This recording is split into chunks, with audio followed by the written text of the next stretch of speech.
Hey, what's up, stunners? Cut. I'm not using that. Hey, what's up, everyone? Today is the big day. We're gonna get rid of the rust in this rear fender. It's not that bad right now, but it'll probably get really bad if we let it sit for a while, so nip it in the bud.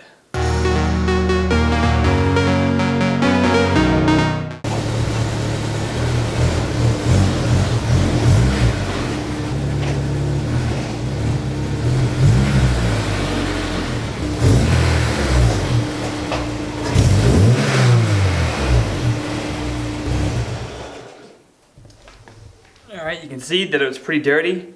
It's really hard to get this rust to show because it's tucked in.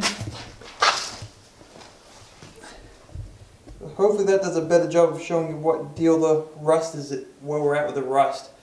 So it starts because of this fender liner thing here that sits along the lip. This pulls off, but it just traps dirt, as you see, and it just creates a cakey, muddy mess, which makes rust build up in here.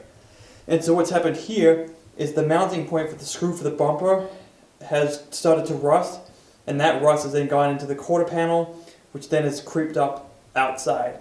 And someone at some point has done a touch-up job on this, and it looks okay, but it's starting to creep through again. So instead of just doing a touch-up job, I'm going to come in here, get rid of all the rust with the sander, even out here, unfortunately, and paint it with OEM paint.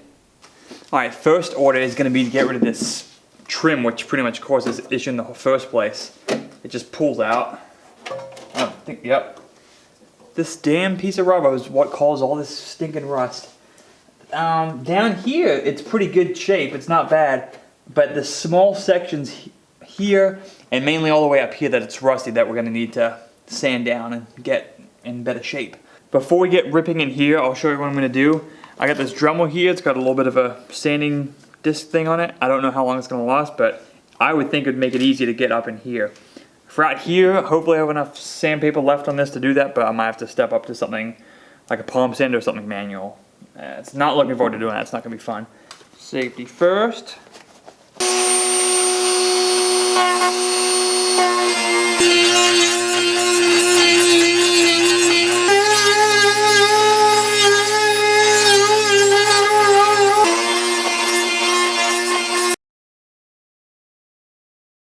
We did all the inner lip, got rid of all the rust that I could see. This is a little bit of pitting, not as bad as I thought it was.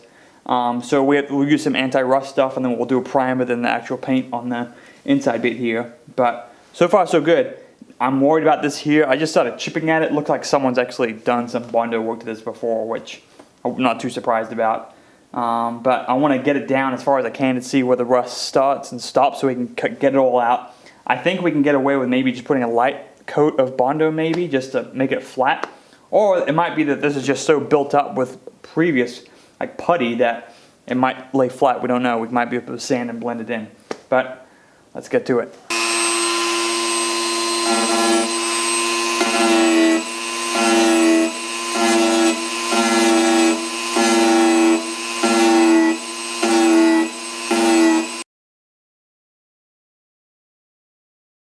I bit off more than I can chew.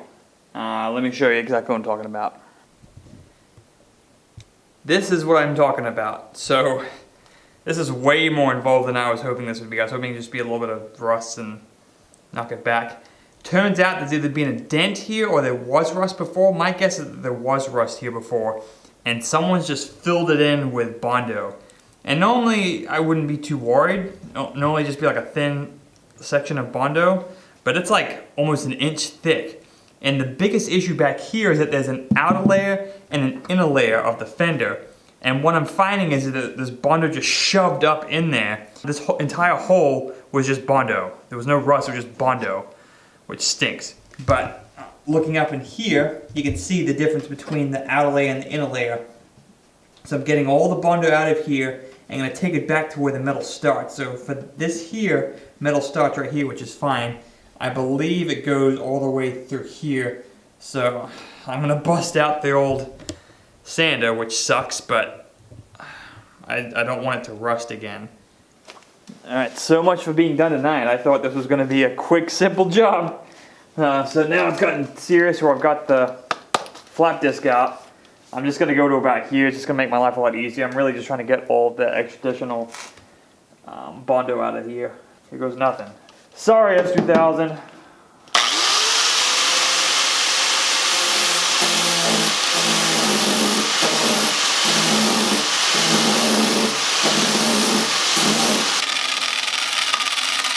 Oh man.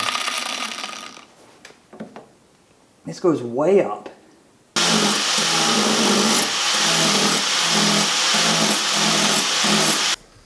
Alright, this sucks, but this is a prime example why I decided to go way above my head in doing this.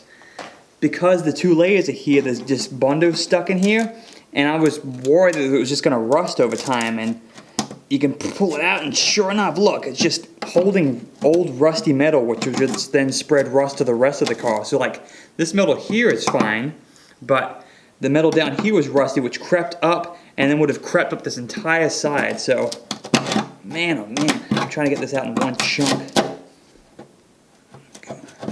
There you go.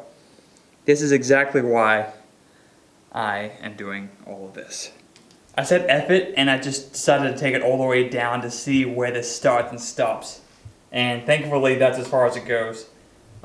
So, I'll probably cut just a sliver out right here because it's pretty flimsy from it being rusty. And that way I can get in here. I've been going in here with a screwdriver, getting out all the rust and stuff, but what we're gonna do is we're gonna spray a ton of that rust inhibitor paint up in between the two panels so we know that there's no more rust left over. This just turned into a auto body project, so that's cool, I guess. So what I've done is made this super scientific template out of some random paper. This goes over where the hole's at, and then you can tell where the lip is that comes back down underneath the fender. This is a super rough template. I'm gonna end up chopping it up anyway, but I wanted something to put under this metal so we can cut it out. I might try and bend it to make that 90-degree angle on this before I cut it to make life easier.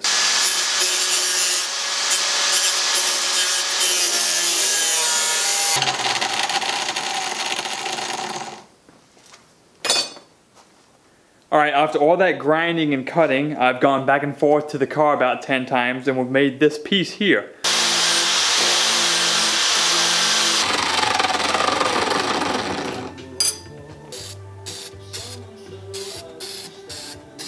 So we've let that dry for a little bit now, both this piece and the hardcore custom fab piece here.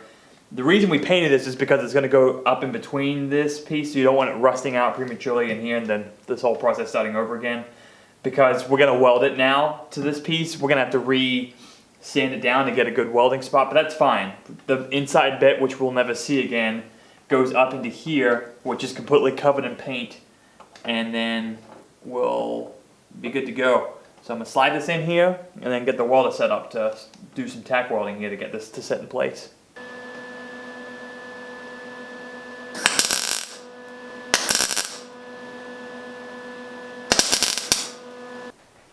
Alright, that was my first time doing a fender. As you can see, the top weld's kind of stuck. They're kind of boogery. They are structural, but they're just kind of big, so grind them down. But the bottom section was where I actually was starting to get the hang of it, connecting this metal piece to the actual bottom fender that existed. These are really good welds here, so I'm pretty happy about that. These ones up here suck, but you won't see it because we're going to grind this all down.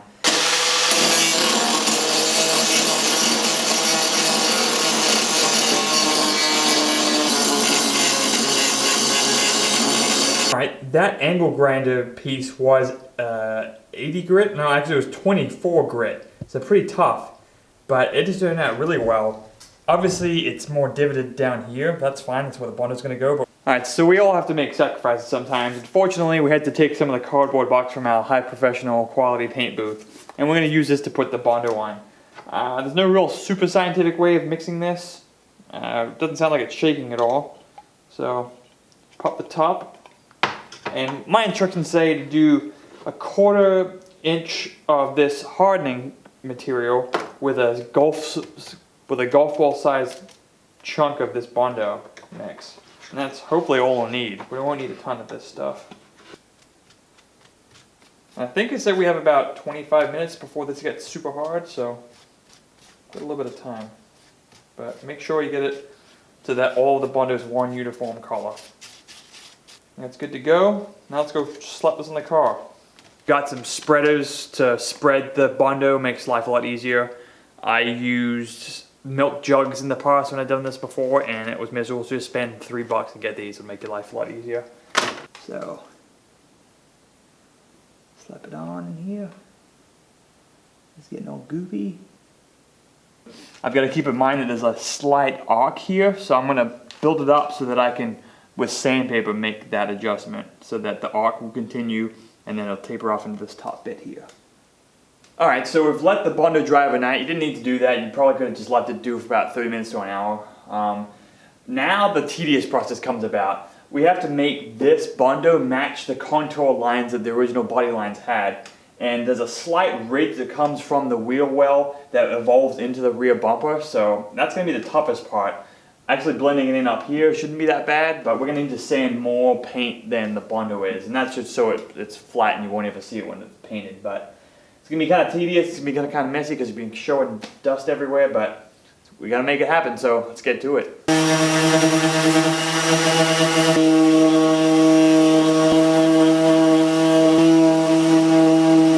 I've used the electrical sander, I've used the hand sander with 400 grit, and this is what we have so far. It actually looks really good. It was pretty easy to follow the contours of the fender because that's a flat piece, and then the other top bit was, I just followed the lines of the body. It's not 100% perfect, but that's fine, we got a little bit more work to do. The biggest issue we have is I mounted the bumper up just to see how everything lines up. You can see that the contour line here comes down through the bumper, which is great.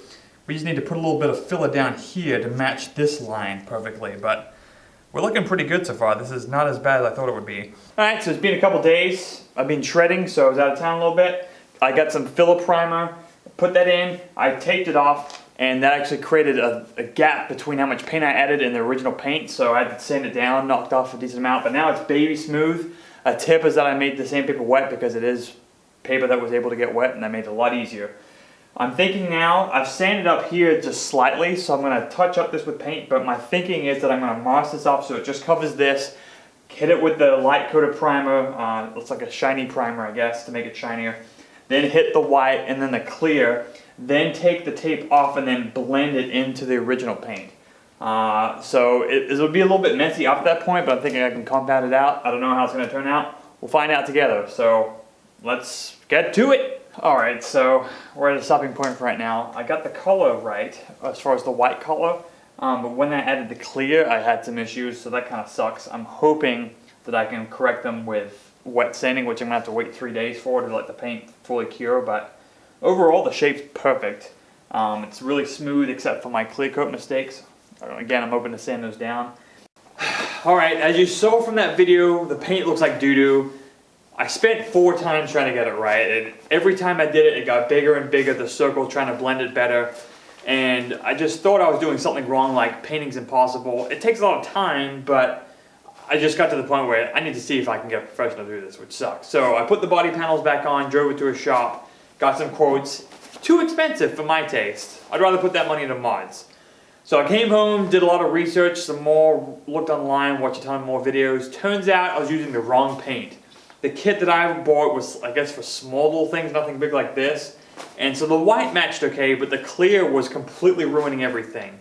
The clear came out in a circle instead of like a regular spray nozzle fan, like a long line that you can sweep across. Mine came in like a graffiti circle, so you'd spray it and everything would go everywhere. And then also it was single stage, 1K clear, so that's not meant to be sanded. So overall I was using the wrong stuff. That sucks. But I now know what the correct products are to use. But if you can see, I'm freezing cold right now and it's cold in here, so we gotta wait for it to heat up a little bit before we can paint it again.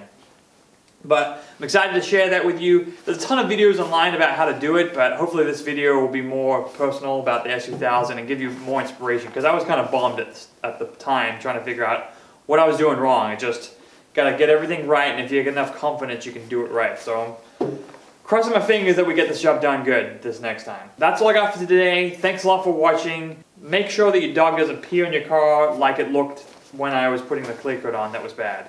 That sucked. Like the channel, subscribe, tell your friends. I appreciate you guys watching. Have a good one. Peace out. I don't want to go that far. Let's start. Alright, I can't see anything. This is miserable.